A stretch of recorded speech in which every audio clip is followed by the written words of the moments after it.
Good morning. আজকে হচ্ছে হলো 24 তারিখ সোমবার। আজকের ভিডিওটা এখান থেকেই শুরু করছি।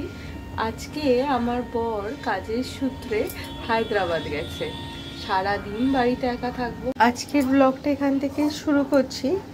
এটা কি বলতো, এটা পনির নয়, এটা তোফু আনিয়েছিলাম। এটাকে নুন হলুদ মাখিয়ে রেখেছি, আর তোফু খেতে আমার ভালোই লেগেছে, এই প্রথম ট্রাই করলাম। আর এখানে একটু আলু কাটা আছে, এটা সেদ্ধ করতে বসিয়ে দেবো আর কি। এখন আলু সেদ্ধ হতে তো টাইম লাগে, তাই জন্য আলাদা করেই সেদ্ধ বসাচ্ছি।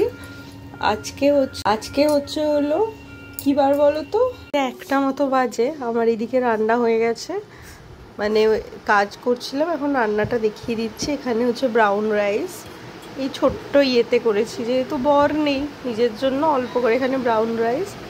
এটাতে তোফু আছে, এটা দুবেলা হয়ে যাবে। এখন ভাজা খাবো, রাত্রে তরকারি করে নেবো রুটির সাথে, আলু সেদ্ধ আর পেঁয়াজ ভাজা। একদম অনবদ্য খাবার। এখন 1টা বাজে, টেবিলটাও গুছিয়ে রেখেছি, একদম পরিষ্কার। একদম আমার আবার পরিষ্কার থাকতে খুব ভালো লাগে। তো চলুন এবার খাওয়া দাওয়া করে নিই, করে তারপর দেখা হচ্ছে। ঘড়িতে 7টা মতো বাজে, আর এখন একটু বেরোবো। এতদিন তো সব হাজব্যান্ডই করতো, এখন যেহেতু ও দূরে গেছে, তো ঘরের টুকিটাকি জিনিসগুলো লাগবে, সেগুলোই আনতে যাব।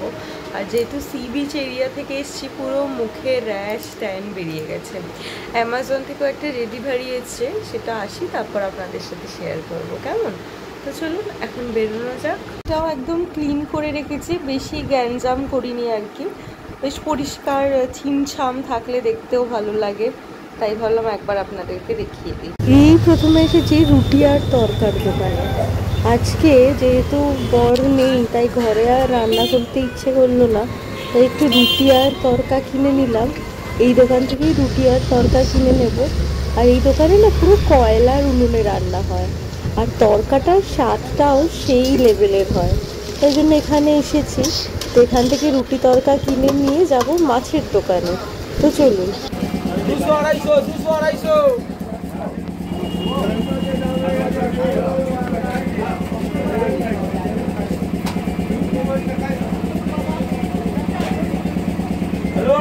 আর চিংড়ি কত করেছে? 250।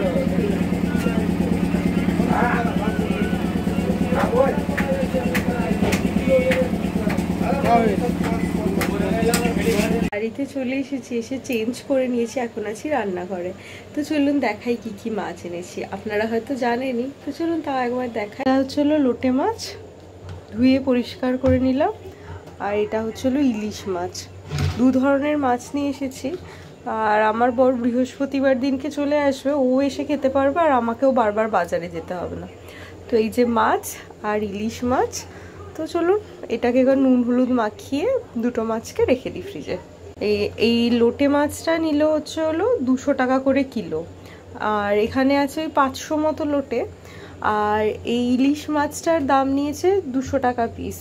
তো মোটামুটি ওই লেজা নিয়ে মাথা নিয়ে ওই 5 পিস মতো হয়েছে। তো চলুন এগুলো ধুয়ে এবার ফ্রিজে রেখে দিই। মাছের মধ্যে নুন হলুদ দিয়ে দিয়েছি, আর ইলিশ মাছেও নুন হলুদ দিয়ে দিয়েছি। আর এবার একটু তেল দেব, ইলিশ মাছে নিজেরও তেল বেরোয়, অল্প করে একটু তেল দিয়ে দিলাম। তাহলে আমার 5 দিন অবধি ভালো করে ম্যারিনেট করলেও থেকে যাবে। এখন মাছটাকে ভালো করে মেখে নিই, হ্যাঁ, মেখে তারপর ফ্রিজে রেখে দেবো। তো চলুন।